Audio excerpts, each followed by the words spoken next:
Hallelujah. കർത്താവിൽ പ്രിയ സഹോദരി സഹോദരങ്ങളെ, മഹത്വത്തിൻ സാന്നിധ്യം ഈ ശുശ്രൂഷയിലേക്ക് ഒത്തിരി സ്നേഹത്തോടെ കടന്നു വന്നിരിക്കുന്ന എല്ലാ പ്രിയപ്പെട്ടവർക്കും വീണ്ടും വരുന്ന നമ്മുടെ കർത്താവായ യേശു ക്രിസ്തുവിൻ്റെ കൃപയും സമാധാനവും ആശംസിക്കുകയാണ്. 52-ാം സങ്കീർത്തനം 8-ാം തിരുവചനം: ഞാൻ എന്നും എൻ്റെ ദൈവത്തിൻ്റെ കാരുണ്യത്തിൽ ആശ്രയിക്കും. സങ്കീർത്തകന്റെ ഉറച്ച നിലപാടായിരുന്നു ഈ വചനം വെളിപ്പെടുത്തി തരുന്നത്. ഞാൻ എപ്പോഴും എൻ്റെ കർത്താവിൻ്റെ കാരുണ്യത്തിൽ ആശ്രയം വയ്ക്കും. സഹോദരങ്ങളെ, ദിനംതോറും ഞാനും നിങ്ങളും കർത്താവിൻ്റെ കരുണയിൽ ശരണപ്പെട്ട് ജീവിക്കണം. ദൈവത്തിൻ്റെ കാരുണ്യത്തിൽ അഭയം പ്രാപിച്ച് ചങ്കുറപ്പിച്ച് നമ്മൾ ദിനംതോറും മുന്നോട്ട് പോകുമ്പോൾ നമ്മുടെ ജീവിതത്തിൻ്റെ ആധിപത്യം സർവശക്തനായ കർത്താവ് ഏറ്റെടുക്കും. നമ്മുടെ കുടുംബങ്ങളിൽ, നമ്മുടെ മക്കളിൽ, നമ്മുടെ സമർപ്പിത സമൂഹങ്ങളിൽ, നമ്മുടെ തൊഴിൽ മേഖലകളിൽ, ശുശ്രൂഷ മണ്ഡലങ്ങളിലെല്ലാം കർത്താവിൻ്റെ മഹത്വമേറിയ സാന്നിധ്യം കടന്നു വരികയാണ്. പിന്നെ കർത്താവാണ് എല്ലാം ഏറ്റെടുത്ത് നിയന്ത്രിക്കുന്നത്. എൻ്റെ സഹോദരങ്ങളെ, ഈ വചനത്തിൽ ഹൃദയമുറപ്പിച്ച് നമ്മൾ ഇന്നത്തെ ശുശ്രൂഷകളിലേക്ക് പ്രവേശിക്കുകയാണ്. മനസ്സിൻ്റെ ഭാരങ്ങളും ഹൃദയത്തിൻ്റെ നൊമ്പരങ്ങളും നമ്മൾ ആകുലപ്പെടുത്തുന്ന വിവിധങ്ങളായ വിഷയങ്ങളുണ്ട്. ഒത്തിരി പ്രശ്നങ്ങൾ നമ്മുടെ ചുറ്റുപാടിലും നമ്മൾ അനുഭവിക്കുന്നുണ്ട്. ഈ പ്രതിസന്ധികളിൽ ഞാനും നിങ്ങളും ഒറ്റയ്ക്കല്ല. നമ്മെ വിളിച്ച കർത്താവ് കൂടെയുണ്ടെന്നുള്ള ഉത്തമമായ ബോധ്യത്തോടെ ദൈവകരുണയിലേക്ക് ഇതെല്ലാം വെച്ചുകൊടുത്ത് കർത്താവിൻ്റെ കാരുണ്യത്തിൽ ശരണം പ്രാപിച്ച് നമ്മളായിരിക്കുന്നിടത്തൊരു നിമിഷം എഴുന്നേറ്റ് നിൽക്കുകയാണ്. വലതുകരം സ്വർഗത്തിലേക്ക് ഉയർത്തി നമ്മൾ ഒരുമിച്ച് നമ്മൾ ഏറ്റുപറയുന്നു: കർത്താവായ ദൈവമേ, കർത്താവായ ദൈവമേ, കർത്താവായ ദൈവമേ, കർത്താവായ ദൈവമേ, പരിശുദ്ധാത്മാവിനെ വർഷിക്കണമേ, പരിശുദ്ധാത്മാവിനെ വർഷിക്കണമേ, ദൈവത്തിന്റെ ആത്മാവേ വരണമേ, ദൈവത്തിന്റെ ആത്മാവേ വരണമേ, ദൈവകരുണയിൽ എപ്പോഴും ശരണപ്പെട്ട് ജീവിക്കാൻ കൃപ തരണമേ, പരിശുദ്ധ റൂഹായേ, ദൈവത്തിന്റെ ആത്മാവേ, ഞങ്ങളെ ചൂട് പിടിപ്പിക്കണമേ, തണുത്തുപോയ ഞങ്ങളുടെ ജീവിതങ്ങളിൽ ദൈവത്തിന്റെ തീ തരണമേ, വചനത്തിന്റെ തീ തരണമേ, കൃപയുടെ തീ നൽകണമേ, പരിശുദ്ധ റൂഹായേ, ഞങ്ങൾ ഉണർത്തണമേ, ഞങ്ങൾ ഉത്തേജിപ്പിക്കണമേ. ഹല്ലേലൂയ. വചനമയച്ച് ഞങ്ങളെ ശുദ്ധീകരിക്കണമേ. ഹല്ലേലൂയ. യേശുവേ നന്ദി, യേശുവേ സ്തുതി. കരങ്ങളടിച്ച് നമ്മൾ ഒന്ന് ചേർന്ന് പരിശുദ്ധാത്മാവിനെ വിളിച്ച് പ്രാർത്ഥിക്കുകയാണ്. ദൈവത്തിന്റെ റൂഹ നമ്മുടെ ജീവിതങ്ങൾ ഏറ്റെടുക്കട്ടെ. നമ്മുടെ ഭവനങ്ങളിലേക്ക് പരിശുദ്ധാത്മ സാന്നിധ്യം വിളിച്ച് പ്രാർത്ഥിച്ച് എല്ലാവരും ഹൃദയം തുറന്ന് ആഗ്രഹത്തോടെ പറഞ്ഞേ: പരിശുദ്ധാത്മാവേ വരണമേ, പരിശുദ്ധാത്മാവേ വരണമേ, ദൈവത്തിന്റെ റൂഹായേ വരണമേ. ഒന്ന് ആത്മാർത്ഥമായി പറഞ്ഞേ: come holy spirit, come holy spirit. കരങ്ങളടിച്ച് നമ്മൾ ഒന്ന് ചേർന്ന് ഒരുമിച്ച് പാടി പ്രാർത്ഥിക്കുകയാണ്. ദൈവത്തിന്റെ ആത്മാവിറങ്ങി വന്നു, മനുഷ്യരുടെ മേൽ ആവസിച്ചു. ദൈവത്തിന്റെ ആത്മാവിറങ്ങി വന്നു, മനുഷ്യർക്കുമേൽ ആവസിച്ചു. നിറയണമേ, നിറയണമേ, പരിശുദ്ധാത്മാവേ നിറയണമേ. എത്ര പേർക്ക് പറയാൻ പറ്റും? ഹൃദയം തുറന്ന് പറഞ്ഞേ: ആത്മാവേ വരണമേ, റൂഹായേ വരണമേ, നിറയണമേ. പാപവും രോഗവും അശുദ്ധിയെല്ലാം ദൈവത്തിന്റെ ആത്മാവെടുത്തു മാറ്റി നമ്മളെ വിശുദ്ധീകരിക്കുവാൻ, നമ്മളെ കഴുകുവാൻ പരിശുദ്ധാത്മാവിന് ശക്തിയുണ്ട്. നിരാശയും ദാപല്യവും കുറ്റബോധവും ദൈവത്തിന്റെ ആത്മാവെടുത്തു മാറ്റി. നിരാശയും തകർച്ചയും കുറ്റബോധവും ദൈവത്തിന്റെ കരങ്ങൾ ഉയർത്തിയടിച്ച് നിറയണമേ നിറയണമേ പരിശുദ്ധാത്മാവേ. ഒരുമിച്ച് പാടുകേ. ആമേൻ ആമേൻ. പരിശുദ്ധാത്മാവേ നിറയണമേ നിറയണമേ നിറയണമേ പരിശുദ്ധാത്മാവേ നിറയണമേ നിറയണമേ നിറയണമേ ആത്മാവേ പരിശുദ്ധാത്മാവേ നിറയണമേ. Come Holy Spirit, come Holy Spirit, come Holy Spirit, come. വരിക പരിശുദ്ധാത്മാവേ.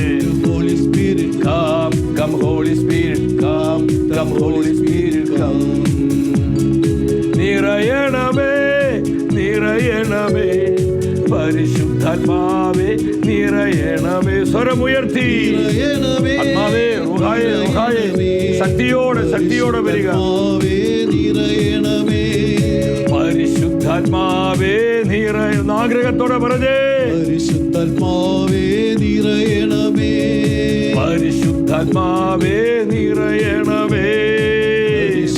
ഇരക്കരങ്ങളും ഉയർത്തി ഇടിമുഴക്ക ശക്തിയോടെ പെരുവെള്ളത്തിന് ഇരമ്പലോടെ ജീവിക്കുന്ന കർത്താവിന്റെ ജീവനുള്ള സാന്നിധ്യം അനുഭവിച്ച് നമ്മൾ ഒന്നിച്ചു വിളിക്കുന്നു. യേശുവേ, ഈശോയേ, ജീവിക്കുന്ന ദൈവമേ, ജീവനുള്ള റൂഹായേ, വരിക.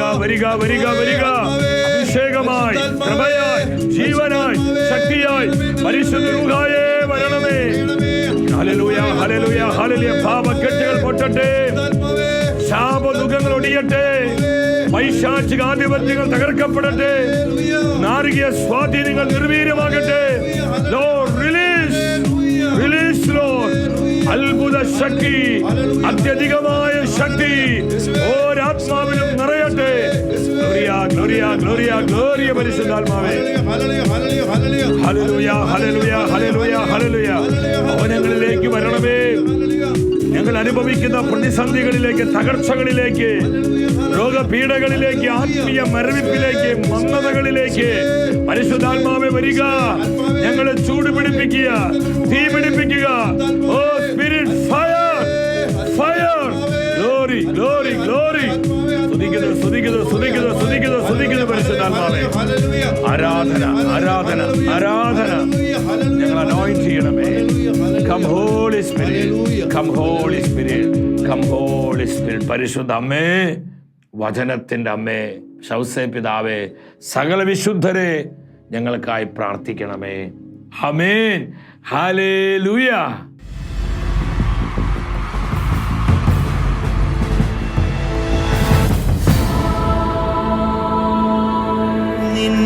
വചനം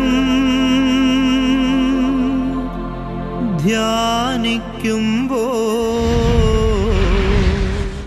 പ്രിയ ദൈവമക്കളെ, നമ്മുടെ ജീവിതങ്ങളെ ദൈവത്തിൻ്റെ റൂഹയാൽ ഉണർത്തുന്ന കർത്താവിൻ്റെ വചനത്തിൻ്റെ മുൻപിൽ പ്രാർത്ഥനാപൂർവമായിരിക്കാം. ഇന്നത്തെ വചന ശുശ്രൂഷയിലൂടെ പരിശുദ്ധാത്മാവ് നമുക്ക് നൽകുന്ന ആലോചന, കർത്താവിൻ്റെ കണ്ണുനീർ നമുക്ക് ഏറ്റെടുക്കുവാൻ കഴിയുമോ? കർത്താവിൻ്റെ കണ്ണുനീർ നമുക്ക് ഏറ്റെടുക്കുവാൻ കഴിയുമോ? സഹോദരങ്ങളെ, നിർണായകമായ ചോദ്യമാണിത്. സ്വർഗത്തിൽ ഇന്ന് നമ്മോട് ചോദിക്കുവാനുള്ള പ്രധാന ചോദ്യമാണിത്.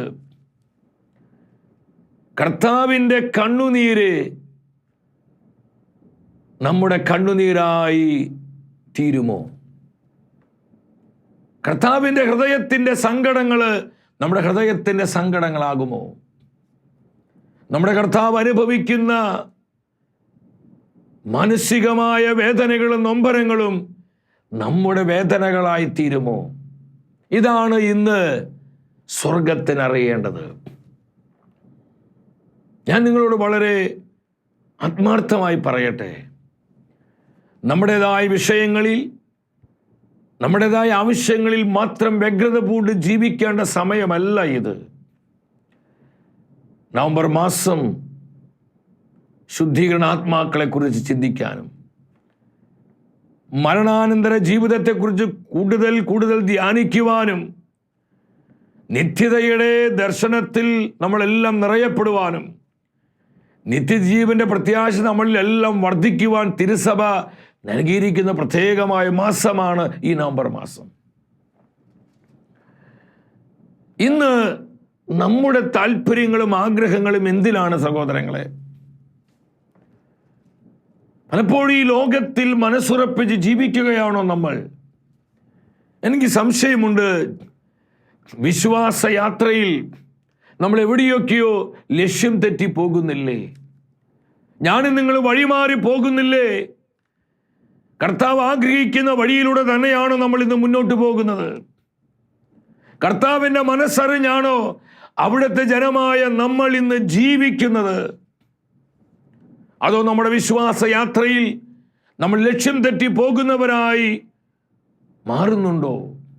ആത്മാർത്ഥമായി ദൈവവചനത്തിൻ്റെ മുൻപിലിരുന്ന് ഞാനും നിങ്ങളും പരിശോധിക്കേണ്ട സമയമാണിത്.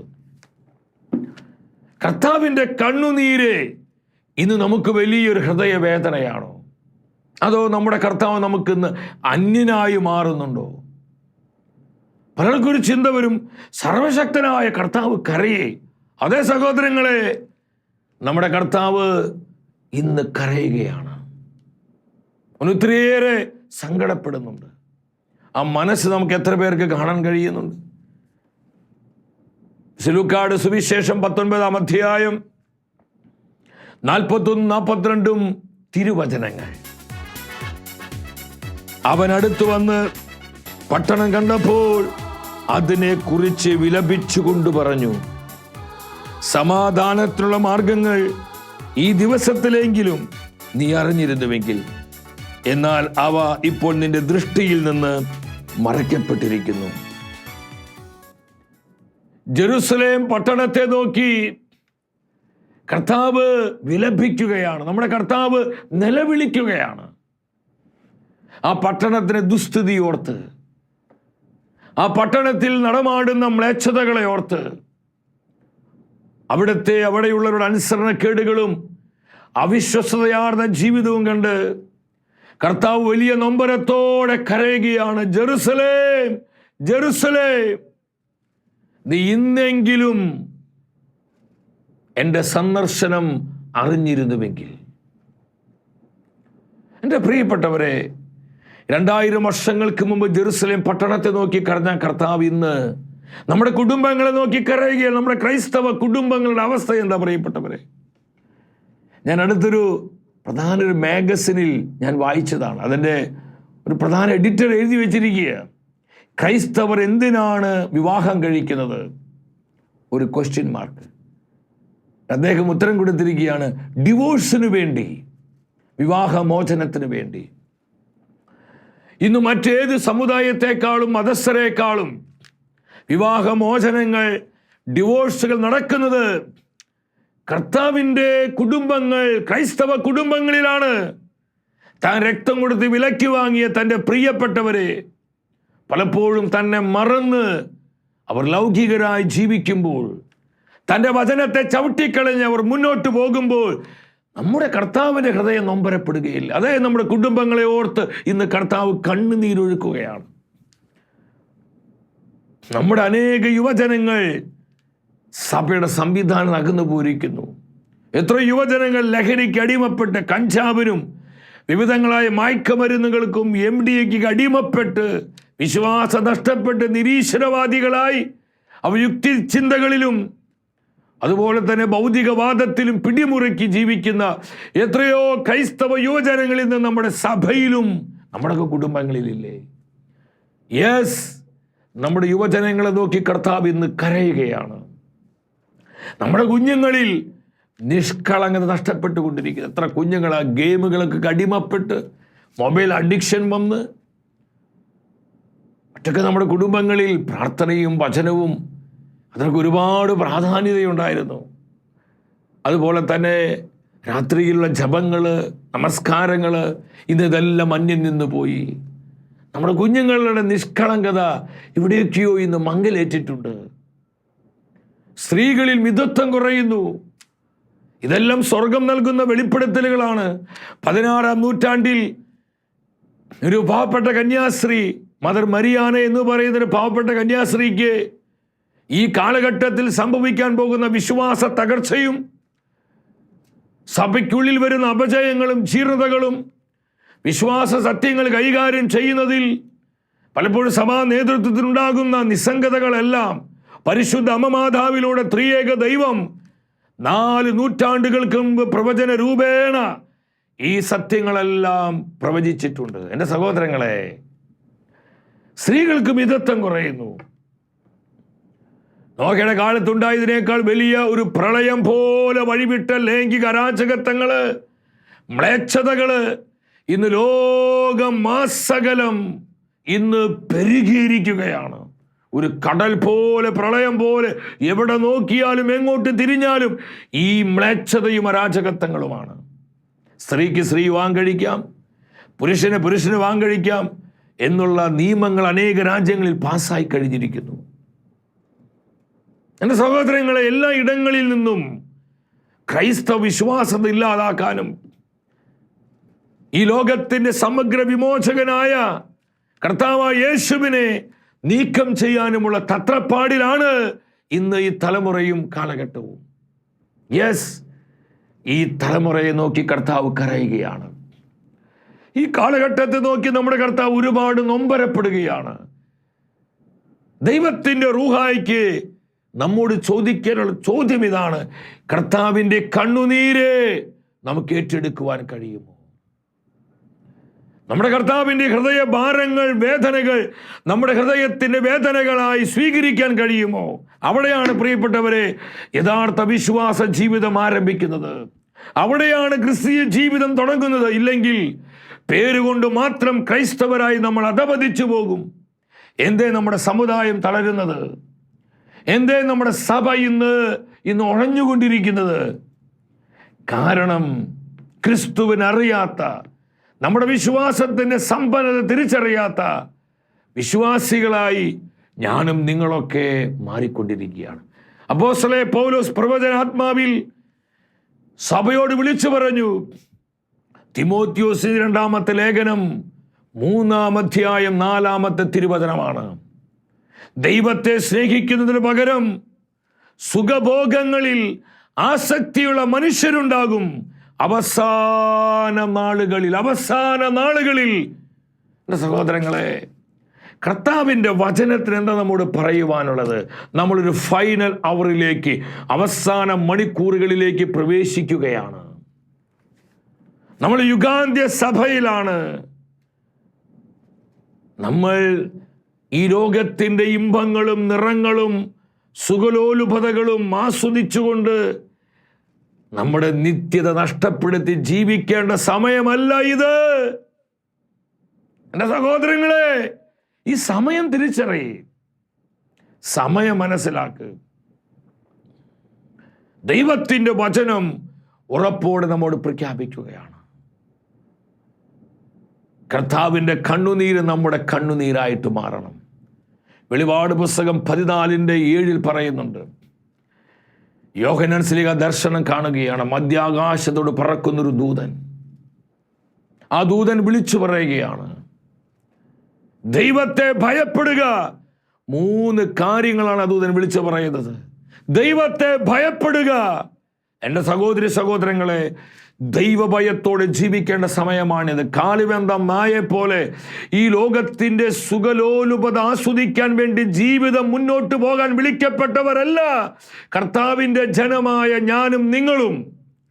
ഈ ലോകത്തിൽ നിന്നൊരു വേർപാട് നമ്മൾ സ്വീകരിക്കണം. ഈ ലോകത്തിൽ നമ്മൾ ജീവിക്കുമ്പോഴും ലോകത്തിനേതല്ലാത്തതുപോലെ ജീവിക്കുക. അതാണ് വിശ്വാസ ജീവിതം, ക്രിസ്തീയ ജീവിതം. നമ്മുടെ കർത്താവ് പറഞ്ഞില്ലേ, ഞാൻ ലോകത്തിനേതല്ലാത്തതുപോലെ പിതാവേ അപ്പാ അവരും ലോകത്തിൻ്റെതല്ല. അപ്പൊ നമ്മെക്കുറിച്ചുള്ള കർത്താവിൻ്റെ മനസ്സാണിത്. നമ്മൾ ഈ ലോകത്തിൽ ജീവിക്കുമ്പോഴും ലോകത്തിൽ അള്ളിപ്പിടിച്ച് ലോകത്തിന്റെ സുഖലോലുപതകൾ തൂങ്ങിക്കിടന്ന് ലോകത്തിന്റെ ഇമ്പങ്ങളും ഈ ലോകത്തിന്റെ ആസക്തികളും അനുഭവിച്ച് മനസ്സ് മരവിപ്പിച്ച് എല്ലാവിധത്തിലുള്ള സുഖഭോഗങ്ങളിൽ ഏർപ്പെട്ട് അടിച്ച് പൊളിച്ച് ജീവിക്കാനുള്ളതാണോ നമ്മുടെ ഈ ലോക ജീവിതം? ഒരിക്കലുമല്ല. കർത്താവിന്റെ വചനം ഉറപ്പോടെ പ്രഖ്യാപിക്കുകയാണ്, ഈ ലോകത്തിൽ നിത്യജീവൻ മുറുകെ പിടിച്ച് ജീവിക്കണം.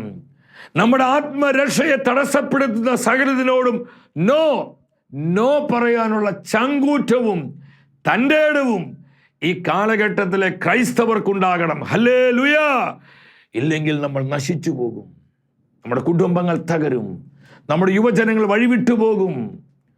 വർഷങ്ങൾ കഴിയുമ്പോൾ കേരളത്തിൽ സഭ പോലും ഉണ്ടാകുമെന്ന് നമ്മൾ സംശയിക്കുന്ന സഹോദരങ്ങളെ, ഇവിടുത്തെ അവസ്ഥ എന്താകുമെന്ന് കർത്താവ് വേദനിക്കുകയാണ്. യോഹന്നാൻ ശ്ലീഹ കണ്ടു, ദൂതൻ വിളിച്ചു പറയാ, ദൈവത്തെ ഭയപ്പെടുക. ദൈവഭയത്തോടെ ദൈവത്തെ ഭയപ്പെടുമെന്ന് പറയുമ്പോൾ എന്താ പ്രിയപ്പെട്ടവരെ? പാമ്പിനെ കാണുമ്പോൾ വരുന്നൊരു പേടിയാണോ ദൈവത്തോട്? അതല്ല ദൈവഭയം എന്ന് പറയുന്നത്. വലിയ ഇടിവിട്ടി ഇടിമലിൽ കാണുമ്പോൾ നമുക്കൊരു പേടി വരും, ആ പേടിയാണോ ദൈവഭയം? അല്ല. ഇവിടെ ദൈവഭയം എന്ന് പറയുന്നത് നമ്മുടെ കർത്താവിനോടുള്ള ഭയഭക്തി, ആദരവാണ്. ആ റെവറൻസ്, കർത്താവിനോടുള്ള ഭയഭക്തി, ആദരവ്, സ്നേഹം, ഇതെല്ലാം നമ്മൾ എക്സ്പ്രസ് ചെയ്യണം. അങ്ങനെ ജീവിക്കേണ്ട ഈ നാളുകളിൽ എൻ്റെ സഹോദരി സഹോദരങ്ങൾ, നമ്മൾ എങ്ങനെയാണ് ജീവിക്കുന്നത്? നമ്മളിങ്ങനെ പോയാൽ സ്വർഗത്തിൻ്റെ പടി പോലും നമുക്ക് കാണാൻ പറ്റൂ. നമ്മളോട് ചോദിക്കുക. ഈ വചനം ഞാൻ നിങ്ങളോട് പങ്കുവെക്കുമ്പോൾ ഞാൻ എന്നോട് ചോദിക്കുകയാണ്, സന്തോഷേ, ഇത് ഇങ്ങനെ പോയാൽ സ്വർഗത്തിന് പടി കാണാൻ പറ്റൂ? നമ്മൾ ഓരോരുത്തരും ചോദിക്കേ, നമ്മളെങ്ങോട്ടേക്ക് പോയിക്കൊണ്ടിരിക്കുന്നത്? നമ്മൾ എന്താണ് ഇന്ന് ചെയ്തുകൊണ്ടിരിക്കുന്നത്? ദൈവത്തെ ഭയപ്പെട്ട് അവിടുത്തെ അധികമായി സ്നേഹിച്ച് ജീവിക്കേണ്ട സമയം. രണ്ടാമത് പറയാണ്, നിങ്ങൾ ദൈവത്തിന് മഹത്വം നൽകുവിൻ. ആത്മീയ അഹങ്കാരം വെടിഞ്ഞ്, ഔന്നിത്യം വെടിഞ്ഞ്, താഴ്മയോടെ എളിമയോടെ കൃപയിൽ ജീവിക്കേണ്ട സമയമാണിത്. പൗലോസ് അപ്പോസ്തലൻ പറയുന്നില്ലേ സഭയോട്, കൊരിന്ത്യർ സഭയ്ക്ക് 1-ാമത്തെ ലേഖനം അവിടെ 11:30 പറയുന്നു, നിങ്ങൾ തിന്നാലും കുടിച്ചാലും നിങ്ങൾ എന്തു ചെയ്താലും അതെല്ലാം ദൈവമഹത്വത്തിനായി ചെയ്യുവിൻ. ദൈവമഹത്വത്തിനായി. നമ്മുടെ ജീവിതം അത് കർത്താവിനെ മഹത്വപ്പെടുത്താനുള്ളതാണ്. നമ്മുടെ കുടുംബങ്ങൾ ദൈവമഹത്വത്തിന് അടയാളങ്ങളാകണം. എൻ്റെ പ്രിയപ്പെട്ടവർ, ദൈവത്തെ മഹത്വപ്പെടുത്തി ജീവിക്കേണ്ട സമയം. 3-ാമത് ദൂതൻ വിളിച്ചു പറയാണ്, ആകാശവും ഭൂമിയും നീരുറവുകളെയും സൃഷ്ടിച്ചവനായ ദൈവത്തെ ആരാധിക്കുവിൻ. ദൈവാരാധനയുടെ നാളുകളാണിത്. പരിശുദ്ധ കുർബാനയോടുള്ള അടങ്ങാത്ത സ്നേഹം നമ്മിൽ വർദ്ധിക്കണം. ദിവ്യകാരുണ്യ ഈശോയുടെ മുമ്പിൽ മുട്ടുമടക്കണം. രാത്രി കാലങ്ങളിലൊക്കെ സമയമുള്ളവരെ ദിവ്യകാരുണ്യ പ്രാർത്ഥിക്കണം. 24 മണിക്കൂറുമുള്ള ആരാധന ആലയങ്ങൾ സഭയിൽ അവിടെ ഇവിടെയും ഉയരണം. ഇടവകകൾ തോറും ദിവ്യകാരുണ്യ ആരാധനകൾ നടത്തപ്പെടണം. ബഹുമാനപ്പെട്ട വന്യ വൈദികർ അതിൽ വളരെ ശ്രദ്ധയും ജാഗ്രതയുമുള്ളവരാകണം. ദൈവജനത്തിൻ്റെ ആത്മീയ കാര്യങ്ങളിൽ ആത്മരക്ഷയോടുള്ള ബന്ധത്തിൽ നമ്മുടെ ഇടവകകൾ നവീകരിക്കപ്പെടാൻ, നമ്മുടെ കുടുംബങ്ങൾ തകർന്നു പോകാതിരിക്കാൻ, നമ്മുടെ യുവജനങ്ങൾ വിശ്വാസം നഷ്ടപ്പെട്ടു പോകാതിരിക്കാൻ, സഭ തളരാതിരിക്കാൻ, സഭയ്ക്ക് നേരെയുള്ള പ്രതിസന്ധികൾ അതിജീവിച്ചുകൊണ്ട് കർത്താവിൻ്റെ സഭ പരിശുദ്ധാത്മാവിൽ മുന്നോട്ട് പോകുവാൻ സഭയിലാകവാനം പരിശുദ്ധ കുർബാനയുടെ ആരാധനകൾ വർദ്ധിപ്പിക്കണം. ഓരോ രൂപതകൾ തോറും 13 മണിക്കൂർ 40 മണിക്കൂർ ആരാധനകൾ സംഘടിപ്പിക്കണം. അഭിനന്ദ പിതാക്കന്മാർ അതിനായി മുന്നോട്ട് വരണം. സർക്കുലർ ഇറക്കണം. വൈദികരെ വിളിക്കണം. സമർപ്പിത സന്യാസികളെ വിളിക്കണം. കുടുംബങ്ങളെ വിളിക്കണം. ആത്മായ നേതൃത്വങ്ങൾ ഉണരണം. ഭക്തസംഘടനകളെല്ലാം അതെല്ലാം ഉണരേണ്ട സമയമാണിത്. എന്തിനു വേണ്ടി? ദൈവാരാധനയ്ക്ക് വേണ്ടി. പരിശുദ്ധ കുർബാന ഉയർത്തപ്പെടണം. രാജാതി രാജാവായി നമ്മുടെ കർത്താവ് ദേശങ്ങളിലൂടെ യാത്ര ചെയ്യണം.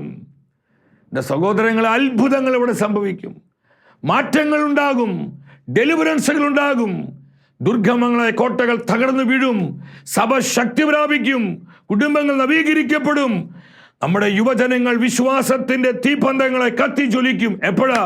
ഈ ദൈവാരാധനകൾ സഭയിൽ പ്രബലപ്പെടുമ്പോൾ. ഇന്ന് അതിന് ആർക്കാ നേരം? അല്ലേ? നമ്മൾ എങ്ങോട്ടേ ഓടുന്നത്? ഈ സത്യങ്ങൾ മറന്ന് നമ്മൾ മുന്നോട്ട് പോയാൽ, ഞാൻ ആത്മാവിൽ പറയട്ടെ, നമുക്ക് അധികം ദൂരം മുന്നോട്ട് പോകാൻ സാധിക്കില്ല സഹോദരങ്ങൾ. ഈ വിധം മുന്നോട്ട് പോകാൻ പറ്റുകയില്ല. കർത്താവിൻ്റെ കണ്ണുനീര് നമ്മുടെ കണ്ണുനീരാകണം. ദൈവത്തിൻ്റെ വചനം വ്യക്തമായി പഠിപ്പിക്കുകയാണ്. ഈ സത്യം മനസ്സിലാക്കിക്കൊണ്ട് കൂടുതൽ കൃപയോടെ ജീവിക്കുക, ആത്മരക്ഷയോ ഉറപ്പുവരുത്തി ജീവിക്കുക. ഹൃദയഭാരത്തോടെ നമ്മൾ മുന്നോട്ട് പോകണം. കർത്താവിൻ്റെ മനസ്സറിഞ്ഞ് ജീവിക്കണം. ദൈവത്തിൻ്റെ വചനം പറയുന്നുണ്ടല്ലോ. എന്താ വചനം പഠിപ്പിക്കുന്നത്? കർത്താവിൻ്റെ വചനം വ്യക്തമായി നമ്മളെ പഠിപ്പിക്കുകയാണ്. യെശയ്യാ പ്രവചനം 1-ാം അധ്യായം 2-3 വചനങ്ങൾ. കർത്താവിൻ്റെ വേദനയാണ്. ആകാശമേ കേൾക്കുക, ഭൂമിയെ ചെവിതരിക. ഞാൻ മക്കളെ പോറ്റി വളർത്തി, എന്നാൽ അവർ എന്നോട് മത്സരിക്കുന്നു, അവർ എന്നോട് കലഹിക്കുന്നു, അവരെന്നെ വേദനിപ്പിക്കുന്നു, അവരെന്നെ സങ്കടപ്പെടുത്തുന്നു. ഇത് ആരെക്കുറിച്ച് കർത്താവ് പറയുന്നത്? വിജാതീയരെ കുറിച്ചല്ല. കർത്താവിൻ്റെ സ്വന്തം ജനം ചെയ്യുന്ന അവഹേളനയാണിത് കർത്താവിനോട്. അവരെന്നോട് കലഹിക്കുകയാണ്, എൻ്റെ ജനം എന്നോട് മത്സരിക്കുകയാണ്, അവരെന്നെ വേദനിപ്പിക്കുകയാണ്. കാളയ്ക്ക് അതിൻ്റെ യജമാനനെ അറിയാം, കഴുതയ്ക്ക് അതിൻ്റെ ഉടമസ്ഥനെ അറിയാം. എന്നാൽ എൻ്റെ ജനം മനസ്സിലാക്കുന്നില്ല. എൻ്റെ കാരുണ്യം അവർ മനസ്സിലാക്കുന്നില്ല. എൻ്റെ ഹൃദയത്തിൻ്റെ വേദന അവർ തിരിച്ചറിയുന്നില്ല. എൻ്റെ കണ്ണുനീർ എൻ്റെ ജനം കാണുന്നില്ല. എൻ്റെ കുടുംബങ്ങളെക്കുറിച്ചുള്ള എൻ്റെ മനസ്സിൻ്റെ നൊമ്പരങ്ങൾ എൻ്റെ ജനം ഗ്രഹിക്കുന്നില്ല. അതുകൊണ്ട് കർത്താവ് വിലപിക്കുന്നത്, ആകാശമേ കേൾക്ക, ഭൂമിയെ ചെവി തരിക. ഞാൻ മക്കളെ പോറ്റി വളർത്തി, അവർ എന്നോട് മത്സരിക്കുന്നു, അവർ എന്നോട് മത്സരിക്കുന്നു. എൻ്റെ സഹോദരങ്ങളെ, കർത്താവിൻ്റെ ഹൃദയത്തിൻ്റെ നൊമ്പര മനസ്സിലാക്കി കുടുംബങ്ങൾ ഉണരട്ടെ, ദേശങ്ങൾ ഉണരട്ടെ, ഇടവകൾ ഉണരട്ടെ, നമ്മുടെ മിനിസ്ട്രികൾ ഉണരട്ടെ, ധ്യാനകേന്ദ്രങ്ങൾ ഉണരട്ടെ, ബഹുമാനപ്പെട്ട വന്യവൈദികർ ഉണരട്ടെ, സമർപ്പിതരും സന്യസ്തരും ഉണരട്ടെ, ആത്മായ നേതൃത്വങ്ങൾ ഉണരട്ടെ. സഭയിൽ ആകമാന ഒരു കൃപയുടെ വസന്തത്തിന് വേണ്ടി സഭാമക്കളായി നമ്മൾ കർത്താവിൻ്റെ മനസ്സറിഞ്ഞ് പ്രാർത്ഥിക്കുവാൻ, ആരാധിക്കുവാൻ, ദൈവഭയത്തോടെ ജീവിക്കുവാൻ, എപ്പോഴും എവിടെയും ദൈവത്തെ മഹത്വപ്പെടുത്തി മുന്നേറുവാൻ നമുക്ക് കഴിയട്ടെ. അതിനായി നമുക്ക് പ്രാർത്ഥിക്കാം, നമ്മുടെ ജീവിതങ്ങളെ ഏൽപ്പിച്ചു കൊടുക്കാം. കർത്താവിൻ്റെ കണ്ണുനീർ നമ്മുടെ കണ്ണുനീരായി നമ്മുടെ ചങ്കിലേക്ക് ഏറ്റെടുക്കാം.